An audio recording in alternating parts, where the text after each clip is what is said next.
할렐루야, 조나스입니다. 오늘도 말씀으로 하루를 시작합니다. 슬기로운 아침 시간 욥기 27장 말씀입니다. 욥은 자녀가 모두 죽고 재산을 모두 잃고 질병으로 고통을 당하고 있습니다. 그 어느 때보다 위로와 격려가 필요한 상황인데 욥에게 친구들이 번갈아 가서 하는 말은 죄 때문에 고난이 왔으니 회개하라 라는 말을 반복하고 있습니다. 욥은 친구들의 말을 인정할 수가 없었습니다.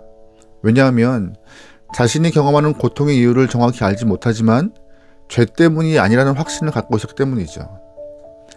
욥이 고난의 이유를 자신의 죄 때문이 아니라고 확신한 이유가 뭘까요?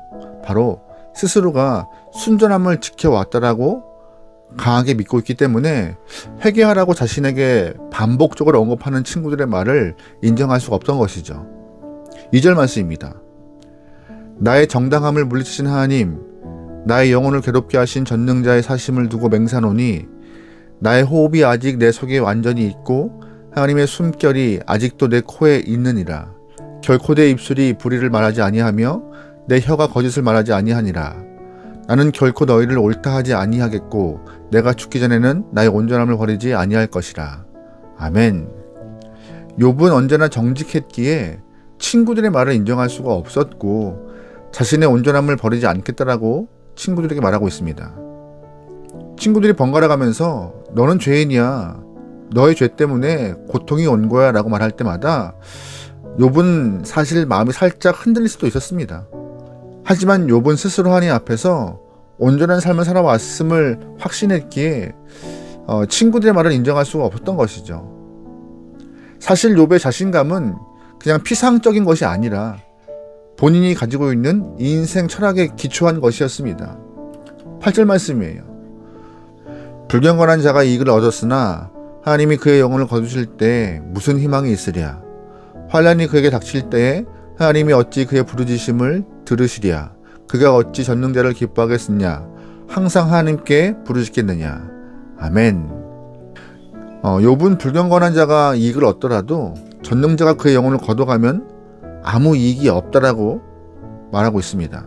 비록 세상에서 경건한 자가 핍박을 당하고 경건하지 못한 자가 이익을 얻더라도 하나님이 사람을 취하실 때에 모든 것을 공평하게 갚아주실 줄 믿고 있던 것이죠.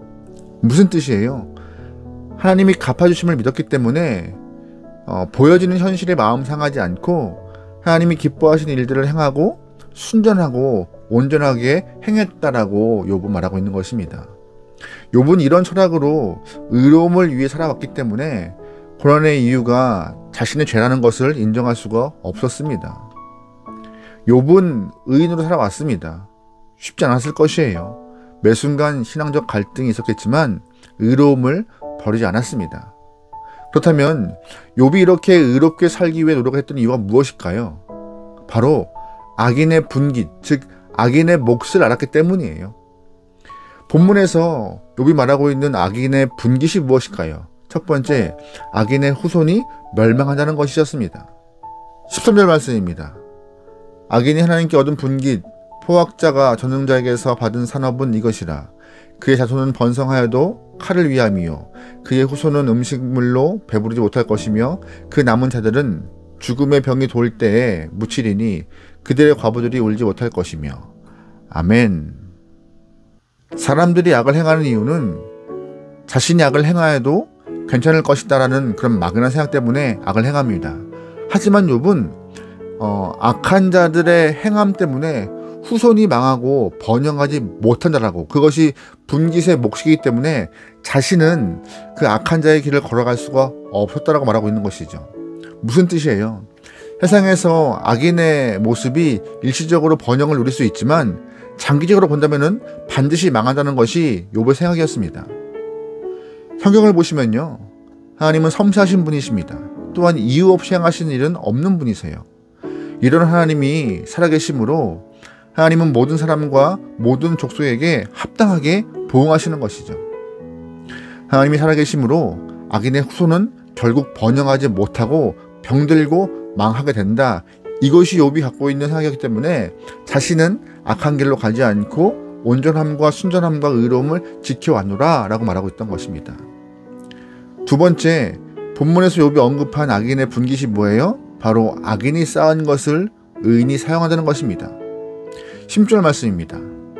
그가 비록 은을 티끌같이 쌓고 의복을 진흙같이 준비할지라도 그가 준비한 것을 의인이 입을 것이요 그의 은은 죄 없는 자가 차지할 것이며 그가 지은 집은 좀의 집 같고 파수꾼의 초막 같을 것이며.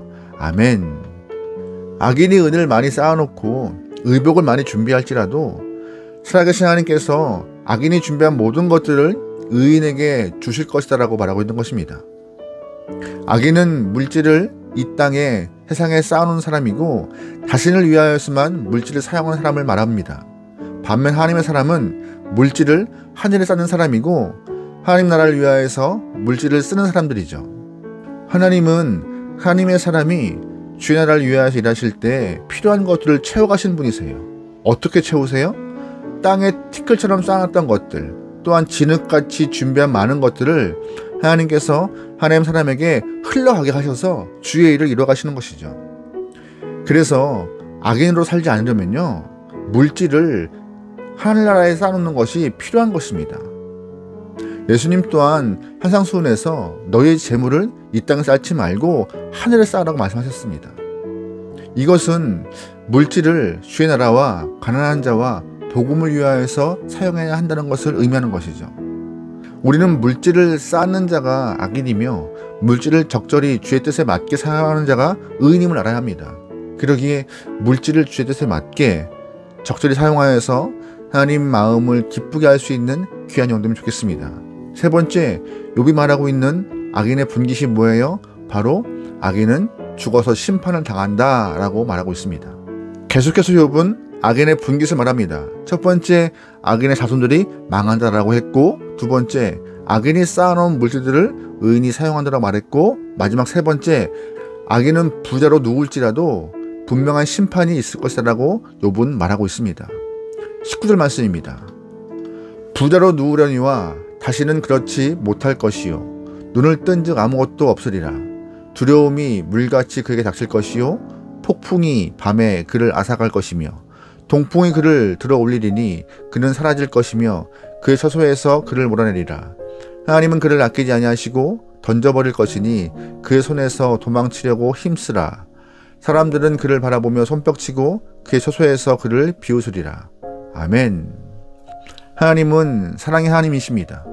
동시에 공의와 정의 하나님이시기도 합니다. 하나님의 공의가 이루어지기 위하여서 하나님은 심판이란 도구를 사용하시는데 하나님은 정의를 지키기 위하여서 반드시 약한 자를 심판하시기로 약속하시고 우리에게 말씀하고 있음을 꼭 기억해야 합니다. 분명한 것은 하나님은 악한 자를 심판하신다는 거예요. 사람이 죽으면 최후의 심판날에 생명책과 행위가 기록된 책이 열려서 그가 한 모든 악행과 그가 쌓아놓은 물질에 대한 심판이 있을 것입니다. 이 영원한 심판은 우리가 의를 행해야 하며 순전함을 지켜야 하는 이유이기도 합니다. 그래서 사도 바울은 로마서에서 성도로서 온전하고 순전한 삶의 모습을 이야기하고 있는데요. 로마서 12장 말씀이에요. 할 수 있거든 너희로서 모든 사람과 더불어 화목하라. 내 사랑하는 자들아 너희가 친히 원수를 갚지 말고 하나님의 진노하심에 맡기라. 기록하였으되 원수 갚는 것이 내게 있으니 내가 갚으리라고 주께서 말씀하시느니라. 내 원수가 줄이거든 먹이고 목마르거든 마시게 하라. 그리함으로 네가 숯불을 그 머리에 쌓아 놓으리라. 아멘. 사도 바울은 우리에게 화목한 성도에게 소망하고 있습니다.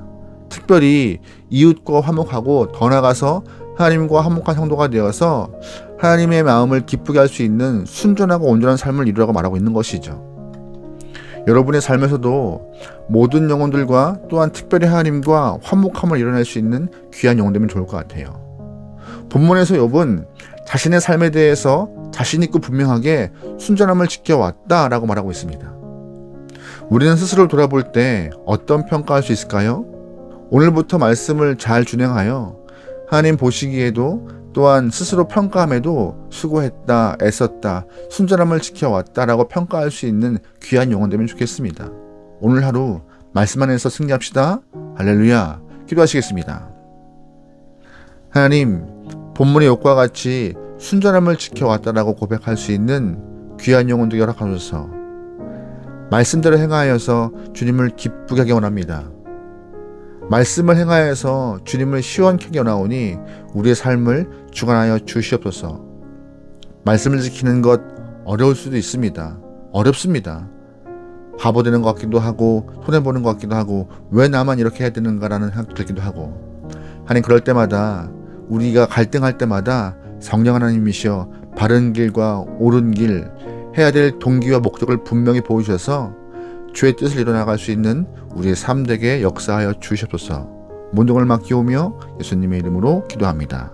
아멘.